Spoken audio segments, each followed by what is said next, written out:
Wow, 2016. What a year. What a fucking year. And it's had a lot of downs. A lot of fucking downs, if you ask me. But of course, one positive thing that came out of 2016 were some of the video games. Now, there were also a lot of bad games that came out of 2016. No Man's Sky. But there were also a lot of good games.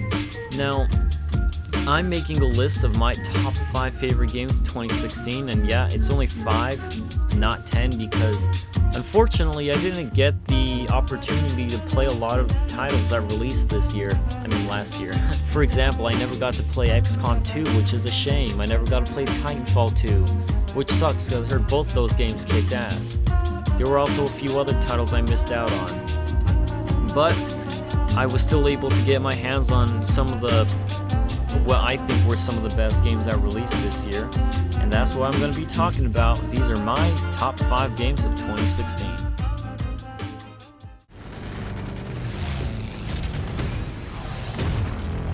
Come on then!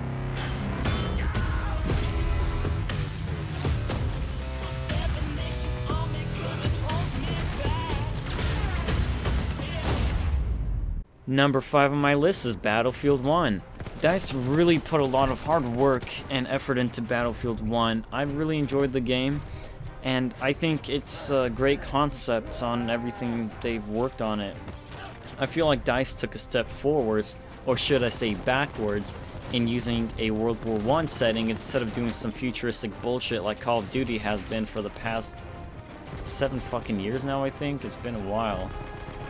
So I really do like the World War I theme they went for Battlefield 1. The gameplay is excellent, the graphics are great, the sound design. I like the gameplay, it just feels different than the previous Battlefields have been.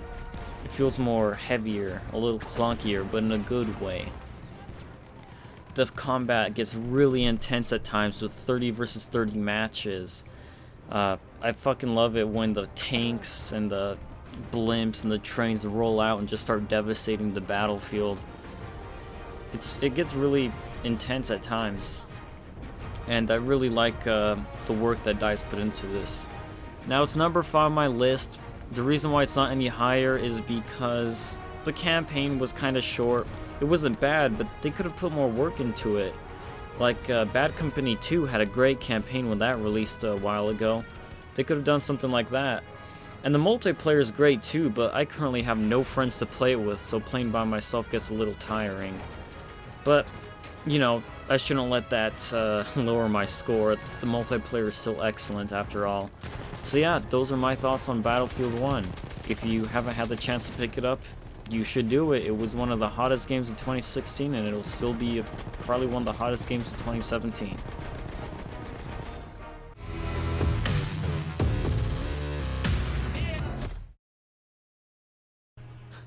Number 4 on my list is the awesome Final Fantasy 15. Now, Square Enix really kept a lot of people waiting for this game, but you know them. They like to keep you waiting. So, in Final Fantasy 15, you play as Noctis, who roams around the kingdom of Lucius with his boy band looking fucking friends, and you guys have a good time. So some refreshing changes that they made in this game was, one, and this is probably the biggest, the combat system. Instead of being turn-based like the other games, it is now real-time combat, and it's really enjoyable. I've always enjoyed that. So the combat system is great, it's fun, I enjoy fighting against the bosses especially, because those can get pretty intense. The open world in this game is also a big part of the game itself, because there's so much to explore, a lot of monsters to fight, a lot of dungeons to find, treasures you can find hidden around. Also, I appreciate all the blatant advertising that they snuck into this game, like the fucking Coleman fire set was a little ridiculous. The cup noodles I could have tolerated. Any food you make tastes better when you use good ingredients, right? Then, if you take something already delicious like cup noodles and add in the finest, freshest ingredients, what do you get? The ultimate flavor experience. I wonder how much they paid him, huh? The story for the game isn't bad. It was definitely different than what I thought it was going to be when I first started playing the game. The first 7 chapters are pretty good, but chapter 8 through 12 go by really quick. They're really fast chapters, which is disappointing, because they could have definitely fleshed those chapters out more and made the game a little longer. Chapter 13 is a goddamn slog. I didn't like chapter 13 in the slightest. But 14 and 15 I enjoyed because those are the final 2 chapters, so a lot of shit went down there.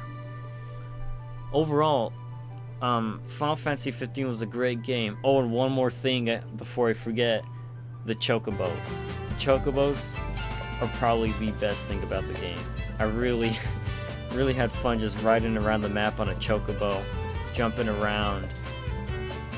They're cute.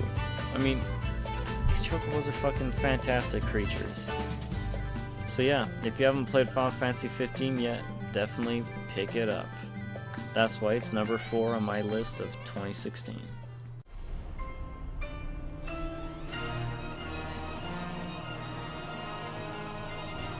ルシス王家の人間として、このレギスの息子として、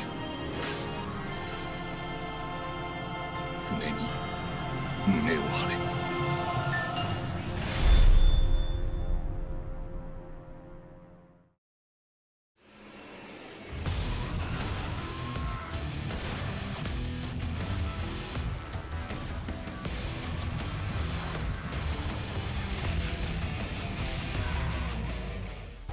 Number 3 on my list is the insanely, fantastically explosive Doom.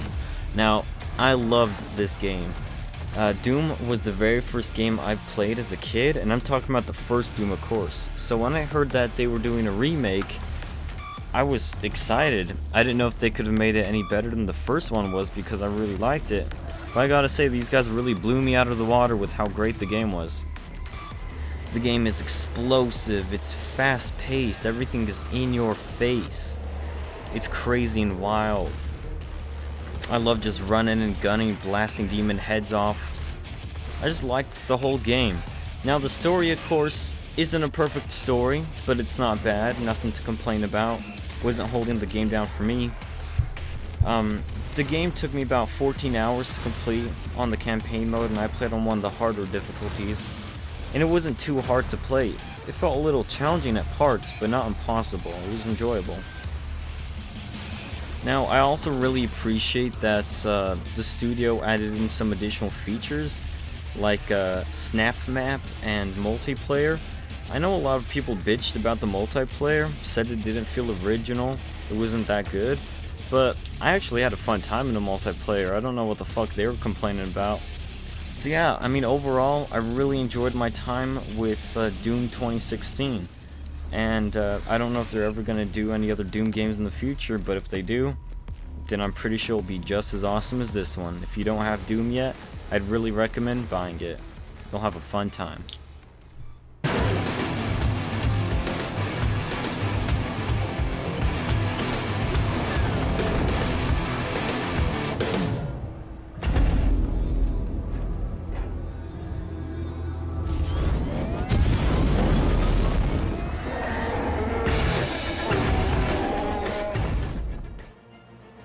Number 2 on my list is Sid Meier's Civilization 6.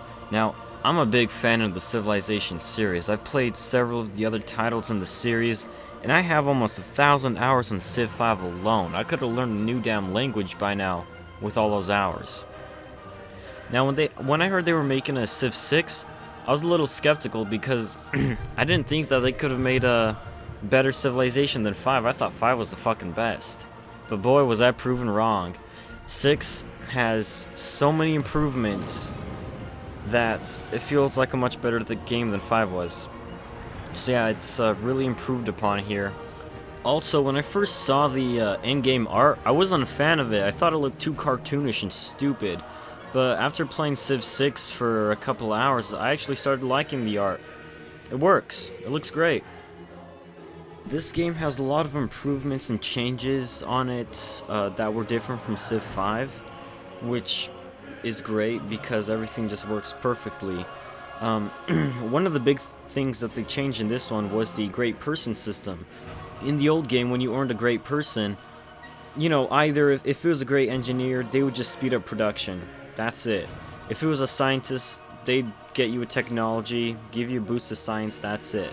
But now, with the new great person system, every great person does something different than the other. And it's great. So, like in all the other Civilization games, how they gave us a tech tree, well, in this game, we also got a civic tree. So, you would just research new civics that would help advance your civilization, that you would then implement into your society. I love the wonder building in this game. Every time you finish a wonder, they play the nice cinematic scene showing you build a wonder step by step. It looks great. It makes you feel like you really accomplished something in the game. And that one more turn mentality is so much stronger in Civilization 6 than it was in the last game. I will stay up hours after I originally tell myself, okay, stop playing. Just one more turn. And nope, by the time I realize it, it's 4 in the fucking morning. This game, it's addictive. If you haven't played a Civilization game before, or any strategy game in general, I would definitely recommend picking up Civilization 6 as a starting point. It might get you into the strategy genre. Civilization is a great game, and I'm pretty sure just about anyone can have fun with it.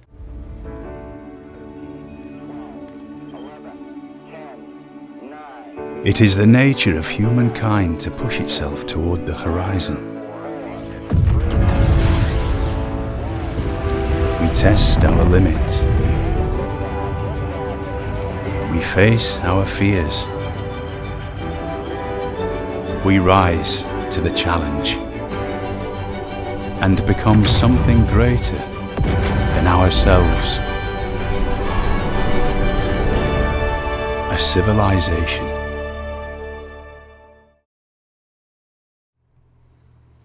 Number 1 on my list, that's right, everyone's favorite hero shooter of 2016. I'm talking about this piece of shit. They gave us such original characters like Soldier 69, this fucking Diva clone, piece of shit looking Reinhardt copy. I'm just kidding, this isn't my number 1 game. That goes to Overwatch. Yep, I placed Overwatch as my top 1 game from 2016. And the reason for that is because Overwatch has been the game that's captivated me the most in 2016. I've spent a lot of my time playing it.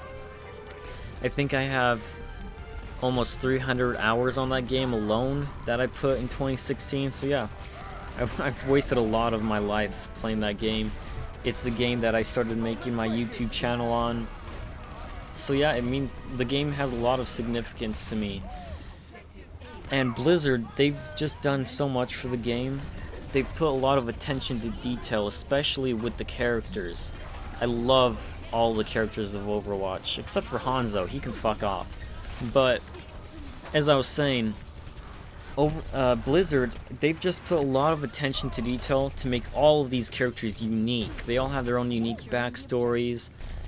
They all look great. I love the character design. They all play differently from each other, all have their own unique abilities. It's amazing. I love it. And even the maps that they've designed are great. A lot of the maps play differently from the other ones. Another thing I love about Overwatch is that it gives the individual the opportunity to be a total badass and just kick complete ass on the field. Whether you do it alone or with the help of your teammates. There's a lot of opportunities to really shine. The game, I don't really have any issues with the game. Now, the only bad thing about Overwatch I can think of, and I might get some shit for this, is the community. Now, the whole community isn't bad. A lot of it's pretty good. I love the fan art that comes out of the game. But Overwatch has so many salty people, so many salty players on the game. It's ridiculous. I just see it in a lot of matches I play. People are so rude to each other. It's a little ridiculous. You know, at the end of the day, it's just a game, so some of you guys need to calm down. But yeah, Overwatch is just a great game, and I hope Blizzard will keep on giving us new characters, new maps, giving us new content that we can have fun with. I'm looking forward to it. So Blizzard, please keep doing the good job you're doing on Overwatch, and I'm looking forward to hearing more about the game from you guys. You're great. Keep up the work. And if you don't own Overwatch, you should pick it up, because why the fuck don't you have it already? It's fun. It's great. Go do it. That's why it's #1. So that's a wrap, folks. Those are my top 5 favorite games of 2016. If you don't own any of those titles for whatever reason, take a look at the mirror and ask yourself, what the fuck's wrong with you? Go pick them up. They're fun games. They're great. You're gonna have a fun time. I know I did. So I don't know what else to say. I'm hoping that 2017 will give us even more great titles, because 2016 was a little lackluster. I can name more disappointments than more good games that came out last year. So I'm really hoping 2017 ends up being even better than 2016 was in terms of gaming. So I'll probably make another one of these next year. I'll see you folks later. Thanks for watching.